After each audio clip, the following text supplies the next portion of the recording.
A oração, ela é a respiração da alma do crente. Nós começamos a orar a partir do momento em que nós passamos a entender quem nós somos. Ela nos acompanha do nascimento da nossa fé até o fim da nossa caminhada com o Senhor. A oração, ela não depende de uma posição social, de um conhecimento acadêmico. Uma criança ora, um idoso ora, um teólogo ora, um novo convertido ora.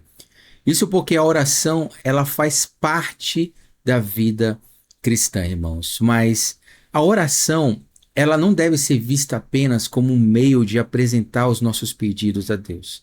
Quando o Senhor Jesus foi ensinar os discípulos a orar, a primeira coisa que ele fez foi chamá-lo de Pai. Então ele mostrou para os discípulos a identidade daquele que ouve. Quando a gente entende isso, nós passamos a ver a oração não a um Deus distante que precisa ser convencido, mas sim a um Pai que está presente, que conhece as nossas necessidades, que está conosco, que abre os nossos lábios para falar com Ele. Mas a oração, ela nos move a saber quem Deus é. Ela nos move a saber quem é esse Pai. E o que acontece conosco quando a gente ora? Irmãos, a oração ela transforma o nosso coração. Eu digo sempre, se estamos com algum problema na nossa vida, a primeira coisa que nós temos que refletir acerca desse problema é se nós estamos orando. Se nós estamos orando. E normalmente, a maioria dos problemas é por falta de oração. Ansiedade, tristeza, enfim, pecados não confessados, prisões acerca do pecado, vícios. Normalmente, a maioria disso surge por falta de oração na vida do crente. Porque a oração, ela traz a piedade, ela traz o amadurecimento. A oração é o exercício da nossa fé contínua, dia após dia. Há uma diferença muito importante entre conhecer Deus e viver em comunhão com Ele. E a oração ela faz a gente ter essa comunhão com o Senhor. Porque o estudo da palavra, da Escritura, é indispensável, mas ela só é eficaz a partir do momento em que ela alcança seu propósito, que é nos conduzir à adoração, à oração, à comunhão com Deus. A oração ela é o lugar onde a verdade deixa de ser apenas uma informação e ela passa a se tornar um relacionamento. Então, nós temos que sempre meditar todos os dias como anda a nossa vida de oração com o Senhor. É uma meditação muito importante. Um crente que não ora é um crente que está sujeito a todo tipo de vaidade, a todo tipo de orgulho, de soberba, porque um homem, quando ele ora, não tem como ele esconder quem ele é dentro de si para Deus. Nós podemos esconder quem nós somos para as outras pessoas. Nós podemos mostrar para as pessoas aquilo que nós não somos. Mas diante do Senhor, quando a gente coloca os joelhos no chão e nós abrimos os nossos lábios, Ele já conhece tudo o que se passa aqui dentro. Não porque é no momento que a gente ora que Ele vai conhecer, mas porque Ele sabe quem nós somos. Ele conhece os nossos passos. Ele sabe o que se passa aqui dentro.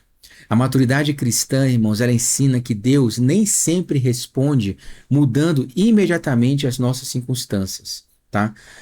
Em diversas ocasiões, Deus escolhe transformar aquele que ora, tá? Quando a gente coloca as nossas necessidades, dificuldades diante do Senhor, normalmente Deus não responde da forma que a gente espera. Nós queremos de um jeito, mas Deus muitas vezes, em vez de transformar a circunstância, Ele transforma você. Você. E isso é fato, porque a oração ela também molda a nossa relação com Ele, como diz. Abraão esperou pela promessa, José suportou anos de esquecimento, Davi conheceu as cavernas antes de conhecer o trono. Em todos esses casos, Deus se mostrou por meio da oração e da comunhão que Ele é o suficiente.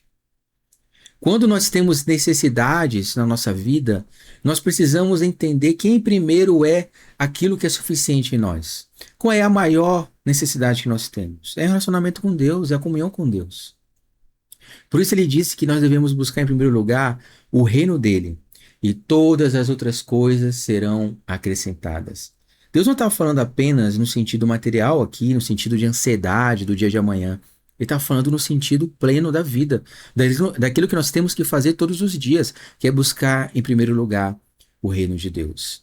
Então, irmãos, quando a oração ela perde espaço, toda a vida espiritual começa a enfraquecer. Tudo na nossa vida começa a ruir, né? A leitura bíblica ela se torna um exercício intelectual apenas intelectual. O culto se transforma em rotina. A comunhão do serviço perde totalmente a sua alegria. Isso é uma realidade, né? O cristão tem que orar continuamente. Não é uma opção. Eu não posso viver uma fé sem oração. Eu não posso viver a caminhada cristã sem orar.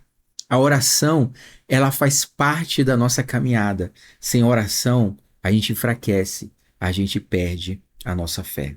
Amém? Deixa eu orar por você. Pai Santo, em nome do Senhor Jesus, eu oro pela vida do meu irmão e da minha irmã.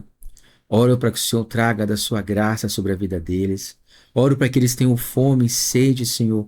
Que eles possam orar a Ti continuamente. Que eles possam ter um momento de oração no seu dia.